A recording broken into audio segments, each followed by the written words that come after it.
Emily always believed that couples who survived their worst storms earned peace as a reward. And maybe they did. But she didn't realize that peace could also mean emptiness. After years of surviving unpaid bills, sleepless nights with sick babies, and silent fights that lasted for days, she thought the quiet between them now was a sign of success, not a warning. James came home every day at 6:43 p.m. He dropped his keys in the ceramic blue bowl on the entry table and kissed her gently on the forehead. The kind of kiss you give to someone you've stopped looking in the eyes. There were no more arguments, no visible tension, but there was no laughter either. Emily talked to fill the space, about the kids' school, her new manager at work, even a dying plant on the balcony. James nodded with that same half-smile, polite and distant, as if listening out of obligation. What she didn't see was that he had already stopped asking questions. He no longer touched her hand at dinner. He no longer checked the girls' homework. His absence didn't begin when he left. It had begun long before, while he still sat beside her every evening. Emily didn't know it yet, but she was already living with the ghost of a man who had made up his mind, not to cheat, not to hurt, but to leave without making a sound. Because silence is harder to fight than yelling. And James, the man who used to dream with her, was now rehearsing his exit every single day. Quietly, patiently, like someone packing a suitcase in his mind. Not for revenge, but for survival. He wasn't waiting for things to get better. He was just waiting for the right morning. The morning he chose looked exactly like the others. The sky was soft with early light, and the house smelled faintly of toasted bread and strawberry jam. Emily stood barefoot in the kitchen, humming to herself as she packed the girls' lunches. Little handwritten notes slipped between crackers and fruit, like she always did. James walked in behind her, freshly showered, holding a mug of coffee. He smiled, the same way he had smiled 1,000 mornings before. But this time, the smile was full, like someone who had finally put down a weight after carrying it too long. "I'll drop them off today," he offered, casual. Emily didn't question it. She even smiled, grateful for the help. He kissed her forehead, just like always, and walked out the door with the girls. No argument, no slammed doors, no dramatic goodbyes. She didn't even know that it was the last time she'd see them. Not for days, not for weeks. The hours passed like they always did. She folded laundry, she answered emails. She waited for them to return by 4:15 like usual. But 4:15 became 5, then 6:30, then a phone call that didn't come. Her hands trembled as she texted him. "Everything okay?" No reply. She tried again, then again, and again. By nightfall, the panic had bloomed fully in her chest. She called his sister. She called the school. She called every friend she could think of. Nobody knew anything. Nobody had heard from him.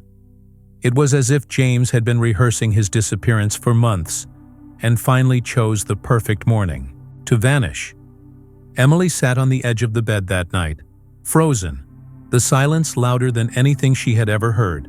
Somewhere in that silence, a marriage had ended. The next morning, Emily walked into the police station with circles under her eyes and a folder clutched in her hands. Inside were photos of James and the girls, birth certificates, school schedules, proof of a life that had, until yesterday, seemed solid. The officer behind the desk looked sympathetic, but cautious. "Did he threaten you? Was there a custody dispute?" he asked, pen poised. Emily shook her head. "No, nothing. We weren't fighting. He just took them." She could hear how strange it sounded. The absence of conflict made it harder to explain, almost as if the quietness of his departure made it less real. The officer nodded slowly, explaining they'd file a report, but that it might be considered a domestic matter unless there was clear danger. Her heart sank. To the world, James was a good father. A calm, responsible man. He coached soccer. He made pancakes on Sundays. but none of that mattered now. All Emily could hear was the sound of their front door closing that morning, the final punctuation to a sentence she didn't know he was writing. Friends began to call. At first with concern, then with disbelief. Are you sure he didn't say anything? Maybe he just needed space? The worst part wasn't that no one believed her. It was that part of her didn't believe it either. She retraced every word, every small gesture from the past few weeks. Had there been signs? Had she missed them? One evening she found herself sitting in the girls' room holding a sweater that still smelled like them, whispering promises to the air. She wasn't just a mother left behind. She was a woman unraveling a mystery written in invisible ink, trying to remember if love had ever been as mutual as she once believed. The house, once filled with tiny footsteps and laughter bouncing off the walls, now echoed with a silence that clawed at Emily's sanity. Every room became a museum of moments frozen in time. The girls' favorite stuffed animals remained on their beds, still tucked in from the night before James left. Emily sat on the floor of the hallway, her back against the wall, replaying that morning on an endless loop. How had she not noticed? The bags packed. How had James hidden something so enormous with such terrifying ease? There had been no yelling, no late-night arguments, just a quiet drifting. The kind you only notice once it turns into absence. And that was the hardest part. He didn't leave in rage. He left in silence, with the calm of someone who had already made peace with his decision. The kind of silence that doesn't come from cowardice, but from conviction. And that terrified her. Because it meant this wasn't impulsive. It had been planned, carefully, perhaps even lovingly. But not with her. Emily searched the house for clues, anything to explain the timeline of his vanishing. Receipts, browser history, calls, all wiped clean. He'd taken care not to leave a trail, which meant he didn't want to be found. Not by her, not by the law. It was then, as the weight of that truth sank in, that Emily stopped crying. Not because the pain lessened, but because she suddenly understood something deeper, more frightening. James had disappeared not in panic, but in strategy. And that meant he might never come back, not unless he wanted to. And maybe, just maybe, he didn't think she deserved to know why. That thought broke her in a way no betrayal ever had, because it was a rejection wrapped in silence. Emily hadn't always been this hollow shell pacing the kitchen floor in circles. There was a time she was the center of her small world. Bedtime stories, birthday cakes, scraped knees, and first lost teeth. She remembered the look in James's eyes the night their youngest, Sophie, was born. That fragile blend of fear and wonder. He wasn't the type of man to say much, but his eyes said everything. Back then they were partners. A quiet team. Life wasn't glamorous, but it was theirs. So how had they gone from that night to this silence? She stared at her wedding photo still hung by the fridge, trying to bridge the gap between the man who kissed her forehead in front of that courthouse and the man who vanished with their daughters like a thief in the morning. The cruelest part wasn't even the loss. It was the uncertainty. Had he stopped loving her months ago? A year? Had he smiled through dinner knowing he was counting down the days? It was that emotional gaslighting that wrecked her the most. The slow drip of disconnection masked as routine. And now, the world outside kept spinning. Neighbors waved, bills kept coming. Her job expected emails answered, but she was suspended in time. In the exact moment she heard the silence after the door closed that morning. That moment was now infinite. Every room in the house became a courtroom in her mind, revisiting memories and twisting them for evidence. Was he already planning this when they decorated the Christmas tree last winter? Did he flinch when she touched his hand during that last family movie night? Maybe he hadn't disappeared suddenly at all. Maybe he'd just been quietly walking, away for years. She simply hadn't heard his footsteps until they stopped. The police hadn't been helpful. Not really. There's no indication of a crime. the officer had said, shifting uncomfortably behind his desk, as if the ache in Emily's voice was something administrative. The father has equal custody. Equal. As if balance had ever existed in the choices he made.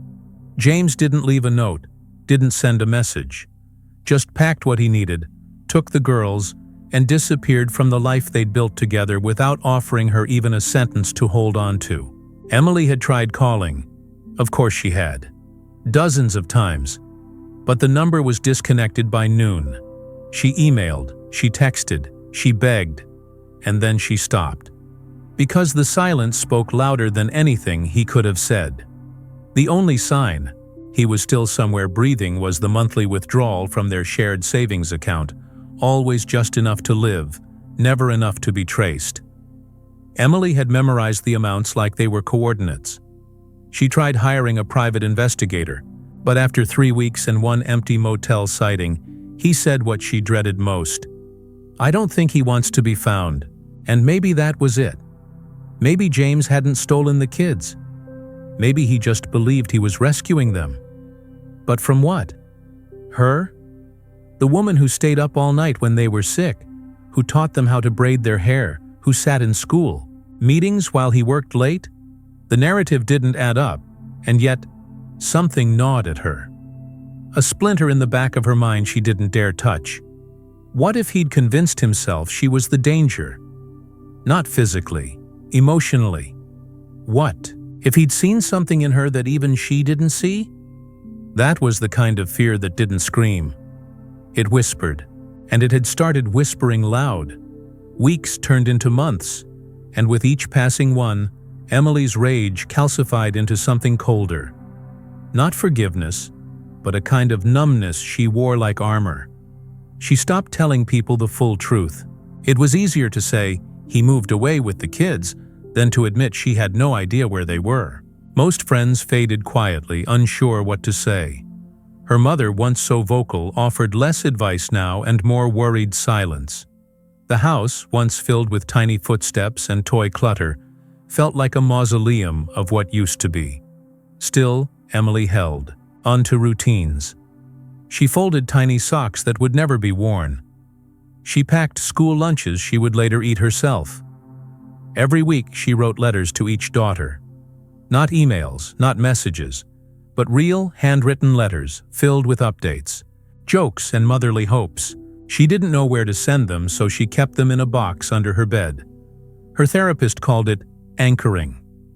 Emily called it surviving. Then one morning, a postcard arrived. No return address, just a drawing of a lighthouse on the front and on the back. "They're safe. They're happy. Please don't try to find us." The handwriting wasn't James's. It wasn't either daughter's. It was unfamiliar, clean, almost clinical. The message didn't say where they were or who had written it, only that someone else was involved. Someone helping. That's when Emily realized she'd been picturing James as the lone architect of this disappearance. But what if he wasn't? What if he had help? And worse, what if he had help from someone she once trusted? That changed everything. Not just the pain, but the paranoia. Because now, the betrayal had more faces. And she didn't know whose face she would see next. The postcard haunted her. Not just its words, but its silence.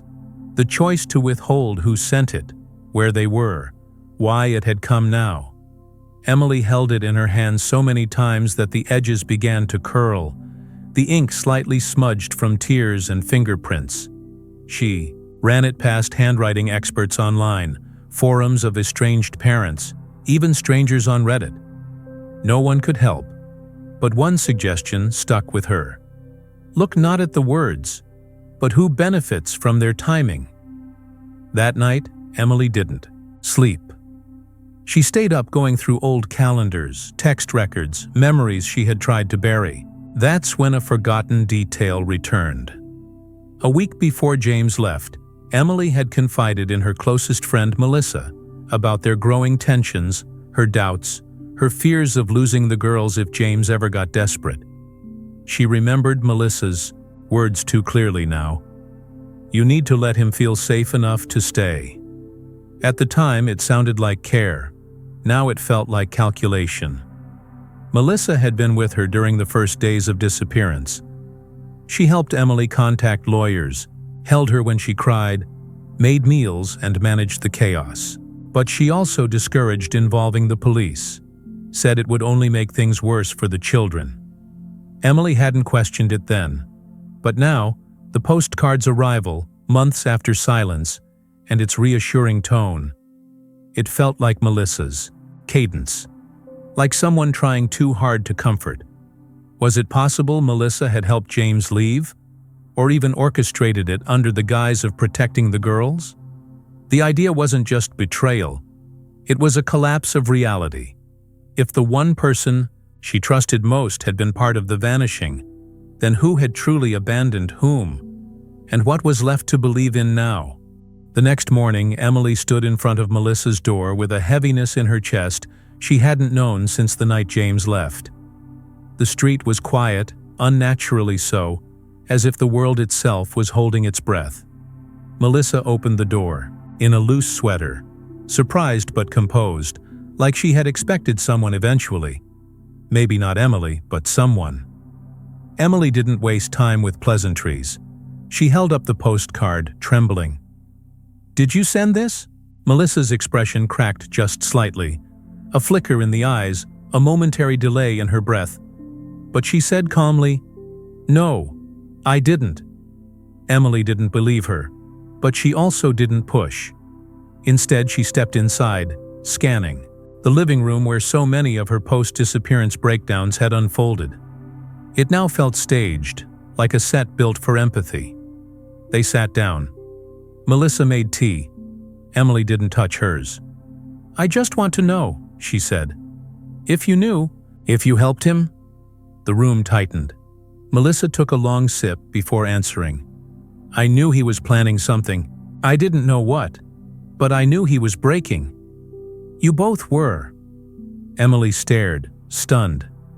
"Why didn't you tell me?" Melissa's voice softened, but it cut deeper. "Because I thought it would pass. Because I thought if I told you, you'd try to stop him. And maybe that would have made everything worse." The silence after that felt unbearable. Emily realized that her friend had stood at a moral crossroads and chosen ambiguity. Melissa hadn't orchestrated the disappearance, but she'd allowed it. And that quiet complicity hurt more than betrayal. It was a permission silently given. Not out of malice, but fear. And in that moment, Emily saw it clearly. The people who break us are not always enemies. Sometimes, they're the ones too afraid to hold us together. Emily left Melissa's house without slamming the door, but the weight of that conversation clung to her like damp clothes. She sat in her car for nearly 20 minutes, staring at the steering wheel, replaying the pauses in Melissa's voice, the things unsaid that screamed louder than the ones spoken. It wasn't just betrayal that stung, it was the revelation that someone she trusted had known her world was cracking and chose to say nothing. But even more disturbing was the idea that Melissa hadn't been malicious, just human. And somehow, that made it worse, because if it was just malice, it would be easier to hate. This was cowardice disguised as care, silence dressed up as protection. And Emily wasn't sure which was more painful. That night, she couldn't sleep. The house was too still, too spacious without the kids' footsteps or James's quiet. Routines. She wandered into the children's room untouched since the day they vanished, the bed still made, toys frozen in mid-play. Sitting on the edge of Lily's bed, she ran her fingers across a crayon drawing taped to the wall. A family of 4, stick figure smiles, sunshine above. She remembered the day it was drawn, how Lily had insisted James have a bigger smile than hers. "Because Daddy's happier than anyone," she had said. Emily's breath caught. Was that true? Had James been hiding sadness behind exaggerated smiles even then? Her mind circled the same haunting thought over and over. Had she failed to see him? Not just as a husband, but as a man unraveling in plain sight? The signs were there: exhaustion, long silences, overcompensating affection. But she had dismissed them, absorbed in her own quiet survival. Maybe this wasn't just about abandonment. Maybe it was about two people who had both stopped looking until one of them disappeared. The following morning, Emily opened the box James had left in the attic. She hadn't dared to look at it until now, fearing it might contain legal papers or finality written in cold ink. Instead, she found layers of carefully folded drawings, handmade cards from the kids, and beneath them, a bundle of letters, all addressed to her. Her hands trembled as she picked up the first envelope. The handwriting was unmistakable. James's, slightly slanted, neat like he always wrote when trying to be understood. The letter wasn't bitter. It wasn't cruel. It was tired. In it, James spoke of feeling invisible, of coming home each day to silence, not because Emily ignored him, but because they had both learned to coexist without truly reaching one another. He described moments she had long forgotten, small hurts he never voiced, days he questioned if she even liked him anymore. Not love, but like. The gentle warmth of wanting to be seen by someone who chooses you every morning. By the second letter, Emily realized these weren't farewell notes. They were breadcrumbs, emotional timestamps from a man who had been slowly vanishing from the inside out. He had written them over months, perhaps years, each one marking a quiet heartbreak, a hope deferred, a part of him closing. And in every line, there was something else she hadn't expected: guilt. James had felt he was failing as a father, as a man. He feared becoming the kind of husband his own father had been: absent, emotionally dull, reactive instead of intentional. He hadn't wanted to disappear. He had wanted to be found, but he grew tired of waiting to be noticed. And now, Emily wasn't sure who had truly left whom first. Emily sat on the edge of the bed, James's final letter open across her lap, like a confession too long delayed. In it, he wrote not just about the end, but about the beginning. He reminded her of their first apartment, the broken stove they learned to laugh about, the night she cried over a burnt casserole, and he kissed her hands instead of complaining. "You used to look at me like I was enough," he wrote. "Like even when life fell apart, we could be each other's reason to stay. I don't know when that look disappeared. I think I lost it long before I walked out." The words cut deeper than she expected. She'd been so focused on the betrayal, the taking of the children, the silence, that she never stopped to ask what she might have lost long before, the day he left. Her anger had been loud, but now she faced the quiet truth she never dared to consider. The letter ended with something that made her breath catch. James wrote, "I'm not hiding the kids from you. I just wanted time with them that felt whole, without the cold tension, without the feeling of being the leftover parent. They deserve to be around someone who still believes in love, even if I don't know what that love looks like anymore." Emily realized then that this wasn't a man who wanted revenge. This was someone trying to heal without destroying what remained. He didn't vanish to hurt her. He vanished because he thought they were both already gone. That was the quiet plot twist, the one she never saw coming. That maybe the man she thought had abandoned her had been all along silently, mourning a love that died in plain sight. Emily stood by the window, clutching the letter with trembling fingers, the weight of its final lines still settling in her chest like ash after a fire. She had always seen herself as the abandoned, the woman left behind with questions, tears, and empty spaces where laughter used to live. But now, as the words echoed in her memory, she felt something shift. What if she hadn't just been abandoned, but had also stopped showing up? What if the quiet moments when she brushed past James without speaking, the nights she fell asleep facing the other direction, had been just as loud as slamming a door?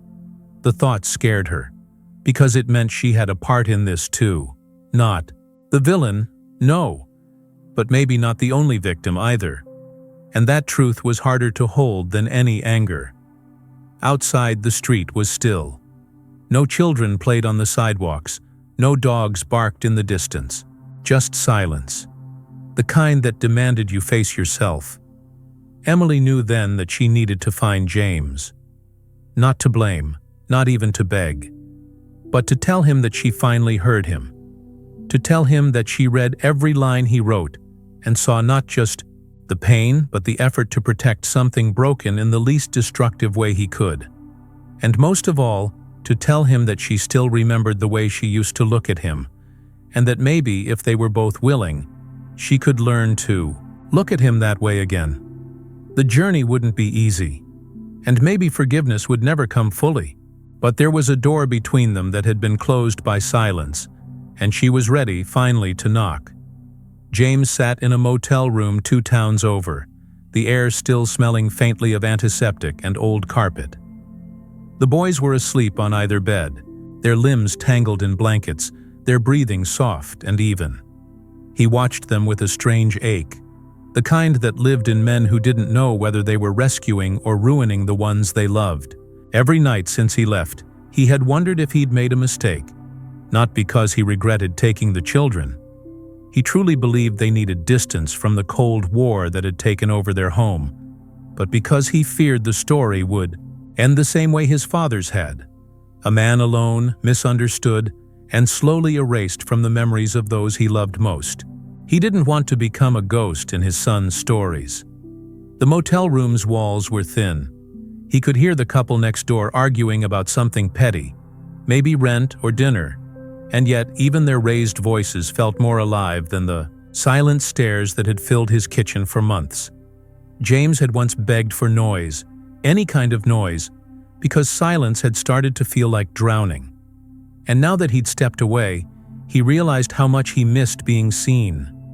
Even in conflict, he picked up his phone and scrolled through the photos, stopping at one of Emily holding their youngest during his first birthday. Her smile wasn't perfect, it was tired, unguarded, real. And for a second, he saw the woman he fell in love with. Not the one who had grown distant or bitter or hard. Just her. And maybe that was enough to start with. A memory to hold on to, if not a future to rebuild. A week later, Emily found herself sitting in their quiet home, the absence of her children echoing louder than any tantrum or midnight cry had ever done. The house was clean now, almost sterile, with toys packed away and no tiny socks left in corners. But the silence, it was unbearable. She had told herself she needed space. She'd told friends she wasn't surprised James had left, as if that gave her power. But none of that changed. The fact that she had underestimated him. She never thought he'd actually go. She thought he'd yell, maybe slam a door, cry even. But he hadn't. He'd simply vanished with the boys, leaving only a folded note that said, "You deserve peace. So do they. I won't be the war anymore." At first, her anger had burned hot. How dare he decide for her? But over time, the heat gave way to something colder, something quieter. Guilt. She remembered nights she had rolled away from him without a word. Mornings she'd served breakfast without looking at his eyes. He hadn't been blameless, but neither had she. Somewhere along the line, they had both become strangers who parented together but didn't live together. Her world had shrunk to schedules and surface-level routines, and somewhere deep inside, she had started to believe James had stopped caring. But the truth was harsher. He had still cared. Enough to walk away before they all drowned. She picked up the phone and typed his name into a blank message. Her fingers hovered over the keyboard, her pride clashing with her ache. Finally, she typed, "Are they okay? Are you?" It wasn't forgiveness. It wasn't reconciliation. But maybe it was a door, just cracked open, waiting. Days passed, without a reply. Emily checked her phone obsessively, rereading her own message, questioning its tone, its weight, its timing. Had it sounded cold? Was it too little, too late? But on a gray Thursday afternoon, the screen finally lit up. It wasn't a long reply. Just 3 words. "We're doing okay." No accusations, no bitterness. Just a fragile signal that he hadn't closed the door entirely. And with it came a photo. The boys sitting on a picnic blanket eating sandwiches, their cheeks smeared with jelly and sun. James had taken it. She recognized the angle, the way he always knelt low to catch their eyes at level. For a moment, the tears came before she could stop them. He was still being the father she'd always known. Steady, quiet, present in ways she had forgotten to see. That night, Emily lay in bed staring at the ceiling, realizing that love doesn't always end in a loud explosion. Sometimes it slips out the door carrying a diaper bag and a stuffed giraffe, hoping someone will notice before it's too far gone. She thought he'd never leave. She thought she had forever to work things out, until forever quietly packed the kids into a car and drove away. And the twist wasn't that he left. The twist was that he had waited so long to do it, that he had tried in 1,000 unspoken ways to be seen. But she had been too wrapped in her own exhaustion, too caught in her own silence, to hear the man who never yelled asking not to disappear. And now maybe a new kind of love was possible, one that didn't pretend everything was fine, but chose to face the hard parts before they turned to ash. Sometimes, the people we think will stay forever are the ones who leave the quietest. Not because they stopped loving us, but because they grew tired of waiting to be loved back in the same way. Emily thought he'd never go. But love doesn't scream before it slips out the door. It just grows silent. And silence, when ignored, becomes absence. If you've ever realized too late that someone was asking for help without saying a word, you're not alone. Comment below, "I promise to notice sooner." Because maybe your story is still being written, and maybe someone is still waiting, quietly, for you to look up. If this story stirred something in you, share it. It might reach someone, just before they walk away. And if you want more stories like this, you already know what to do. See you in the next one.